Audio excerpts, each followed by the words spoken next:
శ్రీలంకపై T20 సిరీస్ను white wash చేసిన మన టీమిండియా ఇప్పుడు వన్డే సిరీస్కు సిద్ధమైంది. అండ్ ఈ వన్డే సిరీస్లో భాగంగా ఫస్ట్ వన్డే మ్యాచ్ను ఆగస్టు 2వ తేదీన ఆర్ ప్రేమదాస స్టేడియం వేదికగా ఆడబోతున్నారు. సో టీ20 సిరీస్తో కంపేర్ చేసుకుంటే వన్డే సిరీస్ మన టీమిండియాకు చాలా ఇంపార్టెంట్.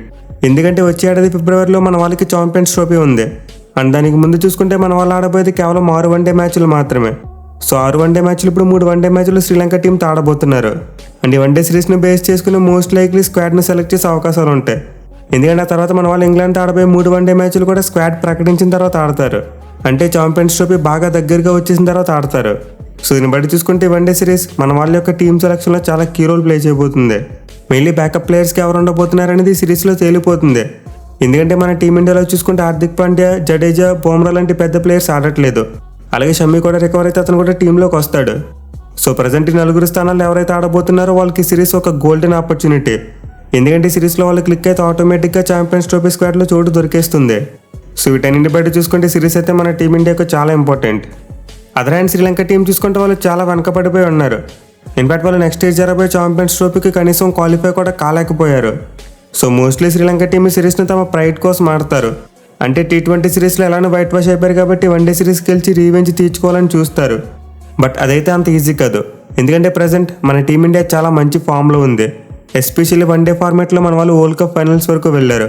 అలాగే తర్వాత చూసుకున్న సౌత్ ఆఫ్రికా టీంని వాళ్ళ సొంత గడ్డ మీద ఓడించారు. మోస్ట్ ఇంపార్టెంట్లీ శ్రీలంక టీంతో పోల్చుకుంటే ఆన్ ది పేపర్ మన టీమిండియా చాలా అంటే చాలా బలంగా ఉంది. పైగా పాస్ట్ రికార్డ్ చూసుకున్న హెడ్ స్టాట్స్ చూసుకున్న ఏం చూసుకున్నా సరే అన్నీ కూడా మన టీమిండియాకి అనుకూలంగా ఉన్నాయి. సో ఫస్ట్ మ్యాచ్లోకి అయితే మన టీమిండియానే ఫేవరెట్స్గా బరిలో తెగబోతున్నారు. ఇన్ఫాక్ట్ మొన్నటి వరకు మనం ఆడిన టీ20 టీంతో పోల్చుకుంటే వన్డే టీం ఇంకా బలంగా ఉండబోతుంది.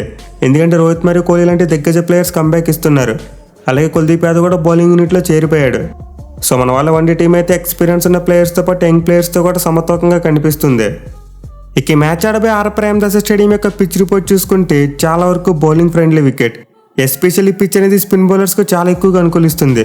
మనం లాస్ట్ ఇయర్ ఏషియా కప్లో చూసాం. ఈ గ్రౌండ్లో చాలా సందర్భాల్లో లో స్కోర్సే వచ్చాయి. ఇన్ఫాక్ట్ ఈ గ్రౌండ్లో 300+ స్కోర్ కొట్టడం అంత సులువు కాదు. సో మనమైతే మరోసారి మోస్ట్ లైక్లీ ఒక బౌలింగ్ ఫ్రెండ్లీ వికెట్ని ఎక్స్పెక్ట్ చేయవచ్చు. బట్ ఎనివే మన టీమిండియా కనుక ముందు బ్యాటింగ్ చేస్తే మనం భారీ స్కోర్లు చూసే అవకాశాలు ఉంటాయి. ఎందుకంటే శ్రీలంక బౌలింగ్ అటాక్ అంత స్ట్రాంగ్గా లేదు. అట్ ది సేమ్ టైం మన టీమిండియా బ్యాటింగ్ లైనప్ చాలా బలంగా ఉంది. పైకి మ్యాచ్కి వర్షం అడ్డంకి ఉంది కాబట్టి పిచ్ కూడా మరీ ఎక్కువగా స్పిన్ బౌలర్స్కి అనుకూలించకపోవచ్చు. టాప్ ప్లేయర్ మరీ డ్రైగా ఉండకుండా కొంతవరకు మాయిశ్చర్ చేసే అవకాశాలు ఉంటాయి. ఎనివే ఈ గ్రౌండ్ యొక్క స్టాట్స్ చూసుకుంటే ఇప్పటివరకు మొత్తం 148 వన్డే మ్యాచెస్ జరిగాయి. అంటే 148 మ్యాచెస్లో ఫస్ట్ బ్యాటింగ్ చేసిన టీం 80 మ్యాచ్ల్లో గెలిస్తే చేస్ చేసిన టీమ్స్ 59 మ్యాచ్ల్లో మాత్రమే గెలిచారు. అలాగే గ్రౌండ్లో ఫస్ట్ ఇన్నింగ్స్ యావరేజ్ స్కోర్ కేవలం 225 రన్స్గా మాత్రమే ఉంది. సో ఈ స్టాట్స్ బట్టి చెప్పొచ్చు ఈ గ్రౌండ్ అయితే అంత హై స్కోరింగ్ వెన్యూ కాదు. అండ్ ఆల్సో ఫస్ట్ బ్యాటింగ్ చేసిన టీంకు చాలా అడ్వాంటేజ్ కనిపిస్తుంది. సో ఈ స్టాట్స్ బట్టి చూసుకుంటే మోస్ట్ లైక్లీ టాస్ గెలిచిన కెప్టెన్ ముందుగా బ్యాటింగే తీసుకోవాలి. బట్ ఈ సిరీస్లో ఇది ఫస్ట్ మ్యాచ్ కాబట్టి పిచ్ ఎలా ఉంటుందో తెలియదు. అలాగే ముందే చెప్పుకున్నాం ఈ మ్యాచ్కి వెదర్ ఫోర్కాస్ట్ అంత మంచిగా లేదు. దీంతో సెకండ్ బ్యాటింగ్ చేసే టీంకి ఖచ్చితంగా DLS మెథడ్ యొక్క అడ్వాంటేజ్ దొరుకుతుంది. సో వీటన్నింటి బయట చూసుకుంటే మోస్ట్ లైక్లీ టాస్ గెలిచిన కెప్టెన్ ముందుగా ఫీల్డింగే తీసుకుంటారు. ఇక ఈ గ్రౌండ్లో అయితే మన టీమిండియాకు ఓవరాల్గా చూసుకుంటే చాలా మంచి రికార్డు ఉంది. ఇప్పటివరకు ఈ గ్రౌండ్లో మన వాళ్ళు శ్రీలంక టీంతో మొత్తం 38 మ్యాచ్లు ఆడితే 16 మ్యాచ్ల్లో మాత్రం ఓడిపోయారు. 19 మ్యాచ్ల్లో గెలిచారు. మోస్ట్ ఇంపార్టెంట్ లాస్ట్ ఇయర్ ఇదే గ్రౌండ్లో ఏషియా కప్ ఫైనల్లో మన వాళ్ళు శ్రీలంక టీంను కేవలం 50 పరుగులకు ఆల్అౌట్ చేశారు. అలాగే గ్రౌండ్లో శ్రీలంక తాడానికి అయితే 10 మ్యాచ్లో చూసుకున్న మన వాళ్ళు 9 గెలిచారు. 1 మ్యాచ్లో మాత్రమే ఓడిపోయారు. సో ఖచ్చితంగా పాస్ట్ రికార్డ్స్తో పాటు టీమ్ స్ట్రెంత్ ప్రకారం చూసుకున్న అన్ని కూడా మన టీమిండియాకి అనుకూలంగా ఉన్నాయి. బట్ ఎనివే శ్రీలంక టీంని వాళ్ళు సొంత గడ్డ మీద తక్కువ అంచనా వేయకూడదు. వాళ్ళు ఆల్రెడీ టీ20 మ్యాచ్లో మన టీమిండియాకి చాలా హెవీ కాంపిటీషన్ ఇచ్చారు. సో మన వాళ్ళైతే మరీ లైట్ తీసుకోకుండా జాగ్రత్తగా ఆడితే చాలు ఈజీగా మ్యాచ్ గెలిచే అవకాశాలు ఉంటాయి. ఇక ఈ మ్యాచ్ యొక్క వెదర్ రిపోర్ట్ చూసుకుంటే వర్షం పడడానికి పుష్కలంగా కనిపిస్తుంది. ఇన్ఫాక్ట్ మనమైతే ఒక కంప్లీట్ మ్యాచ్ని చూడలేకపోవచ్చు. అంటే ఓవర్స్ తగ్గిపోయే ఛాన్స్ ఉంది.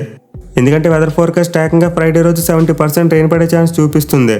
బట్ ట్విస్ట్ ఏంటంటే మ్యాచ్ టైంలో రెయిన్ ఫోర్కాస్ట్ అంత ఎక్కువగా లేదు. మిగతా టైంలో 60 to 70% రెయిన్ ప్రిడిక్షన్ చూపిస్తుంటే మ్యాచ్ జరిగే టైంలో మాత్రం అరౌండ్ 20% రెయిన్ పడే ఛాన్సెస్ మాత్రమే ఉన్నాయి. సో అయితే కొంతవరకు గుడ్ న్యూసే. బట్ స్టిల్ మనమైతే రెయిన్ బ్రేక్స్కు ప్రిపేర్ అయి ఉంటేనే బెటర్. ఇక మ్యాచ్ యొక్క టైమింగ్స్ విషయానికి వస్తే మధ్యాహ్నం 2:30 గంటలకు మ్యాచ్ స్టార్ట్ అవుతుంది. అండ్ లైవ్ టెలికాస్ట్ ఎందులో వస్తుందో నేను ప్రత్యేకంగా చెప్పనవసరం లేదు. ఆల్రెడీ టీ20 సిరీస్ చూసాం. సోనీ స్పోర్ట్స్ నెట్వర్క్లో వస్తుంది. ఒకవేళ మొబైల్లో చూడాలనుకుంటే సోనీ లివ్ యాప్తో పాటు జియో టీవీ యాప్లో లైవ్ అనేది వస్తుంది. ఇక టీమ్స్ విషయానికి వస్తే ముందే చెప్పుకున్నాం శ్రీలంక టీం అంత స్ట్రాంగ్గా కనిపించట్లేదు. ఎస్పెషల్లీ లాస్ట్ టైం వాళ్ళు ఇదే గ్రౌండ్లో ఇండియాతో మ్యాచ్ అయినప్పుడు 50 పరుగులు ఆల్అౌట్ అయిపోయారు. అలాగే చివరిగా వన్డే వరల్డ్ కప్లో మన టీమిండియాతో మ్యాచ్ అయినప్పుడు కూడా అరౌండ్ 50 పరుగులకు ఆల్అౌట్ అయిపోయారు. సో బ్యాక్ టు బ్యాక్ మన టీమిండియా చేతిలో అయితే శ్రీలంక టీం వన్డే ఫార్మాట్లో ఘోరంగా ఓడిపోయింది. దీంతో ఈ మ్యాచ్లో వాళ్ళ మీద చాలా ఎక్కువ ప్రెషర్ ఉంటుంది. పైకి సరిపోతున్నట్టు ఈ సిరీస్ స్టార్ట్ కాకముందే శ్రీలంక టీంకి 2 సెట్ బ్యాక్స్ కూడా పడ్డాయి.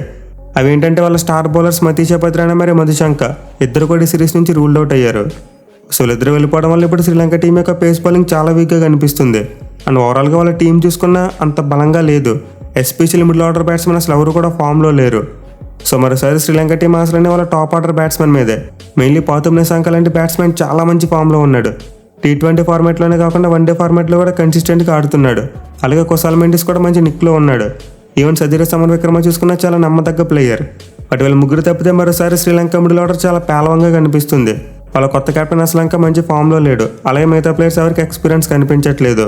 అలాగే మిగతా ప్లేయర్స్ చూసుకున్న పెద్దగా ఎవరికి ఎక్స్పీరియన్స్ లేదు. సో శ్రీలంక టీం యొక్క బ్యాటింగ్ భారం మొత్తం మరోసారి వాళ్ళ టాప్ ఆర్డర్ మీద పడబోతుంది. ఇక బౌలింగ్ విషయానికి వస్తే వాళ్ళ పేస్ బౌలింగ్ వీక్గా ఉన్నప్పటికీ స్పిన్ బౌలింగ్ మాత్రం బాగా కనిపిస్తుంది. మెయిన్లీ వాళ్ళ దగ్గర దునిత్ వెలలాగే లాంటి ఒక లెఫ్ట్ ఆర్మ్ స్పిన్నర్ ఉన్నాడు. అండ్ మన టీమిండియా బ్యాటింగ్ ఆర్డర్లో చూసుకుంటే చాలా మంది రైట్ హ్యాండ్ బ్యాట్స్మెన్ ఉన్నారు. పైగా అతనికి మన టీమిండియా మీద కూడా మంచి రికార్డే ఉంది. ఇక అతనితో పాటు వనింద సరంగా మరియు మహేష్ తీక్ష్ణ వీళ్ళిద్దరు స్పిన్ బౌలింగ్ గురించి నేను ప్రత్యేకంగా చెప్పనవసరం లేదు. బట్ పేస్ బౌలింగ్లోనే వాళ్ళు కంప్లీట్లీ వీక్గా కనిపిస్తున్నారు. ఇన్ఫాక్ట్ ఇప్పుడు వాళ్ళకి ఒక రకమైన డైల్మా ఉంది. ఒక ఎక్స్ట్రా స్పిన్నర్ని తీసుకోవాలి, పేసర్ని తీసుకోవాలని కన్ఫ్యూజన్లో ఖచ్చితంగా ఉంటారు. సో శ్రీలంక టీం ఒక స్పిన్నర్ ఎక్కువగా కావాలనుకుంటే వాళ్ళలాగే ఆడిస్తారు. లేకపోతే ఎక్స్పీరియన్స్ ఉన్న కరుణరత్న లాంటి పేస్ బౌలర్ని టీంలోకి తీసుకునే ఛాన్సెస్ ఉంటాయి.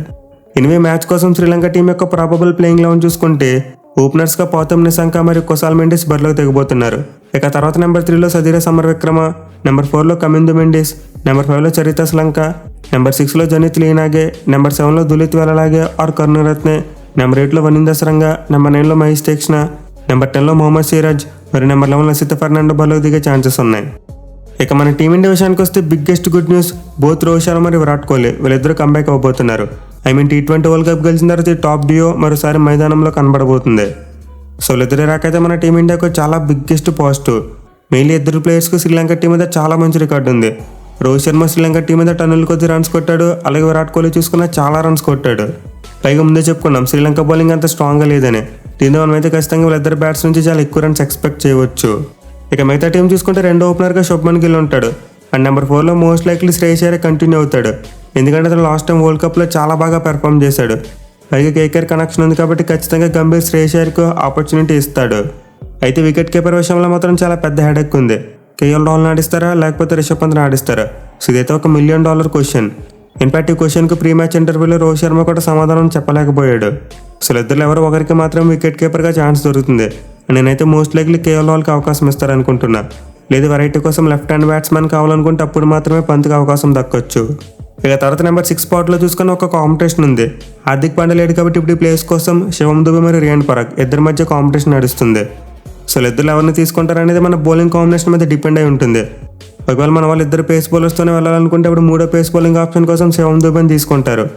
ఒకవేళ మన వాళ్ళు ముగ్గురు మెయిన్ పేస్ బౌలర్స్ వెళ్ళాలనుకుంటే అప్పుడు థర్డ్ స్పిన్ బౌలింగ్ ఆప్షన్ కోసం రియాన్ పరాగ్ను పిక్ చేసుకుంటారు. సో మన వాళ్ళ బౌలింగ్ కాంబినేషన్ బేస్ చేసుకుని వీళ్ళిద్దరు ఎవరో ఒకరికి మాత్రమే టీంలో చోటు దొరకవచ్చు. ఇక మన బౌలర్స్ చూసుకుంటే ఇద్దరు main pace bowlers Mohammed Siraj మరియు హర్షదీప్ సింగ్, అలాగే మెయిన్ స్పిన్నర్స్ అక్షర్ పటేల్ మరియు కుల్దీప్ యాదవ్ ఈ నలుగురు కూడా ఖచ్చితంగా ఉంటారు. బట్ మిగతా ఒక్క స్పాట్ కోసం మాత్రం హర్షిత్ రాణా మరియు వాషింగ్టన్ సుందర్ వీళ్ళిద్దరి మధ్య పోటీ ఉండబోతుంది. ఎందుకంటే హర్షిత్ రాణా కూడా కొంతవరకు బ్యాటింగ్ చేయగలడు. షార్దుల్ ఠాకూర్ మరియు దీపక్ చార్ కైండ్ ఆఫ్ ప్లేయర్ అతను. సో మన వాళ్ళు జెన్యున్గా 3 సీమ్ బౌలింగ్ ఆప్షన్స్ కావాలనుకుంటే అప్పుడు హర్షిత్ రాణాని తీసుకుంటారు. లేదు 3 జెన్యున్ స్పిన్ బౌలింగ్ ఆప్షన్స్ కావాలనుకుంటే అప్పుడు వాషింగ్టన్ సుందర్ని తీసుకుంటారు. సో పిచ్ యొక్క నేచర్ బట్టి వీళ్ళిద్దరిలో కేవలం ఒకరికి మాత్రమే ఛాన్స్ దొరకచ్చు. ఎనిమిది మ్యాచ్ కోసం మన టీమిండియా ప్రాబబుల్ ప్లేయింగ్ లెవెన్ కూడా ఒకసారి చూసుకుంటే ఓపెనర్స్గా రోహిత్ శర్మ మరియు శుభ్మన్ గిల్ బరిలోకి దిగబోతున్నారు.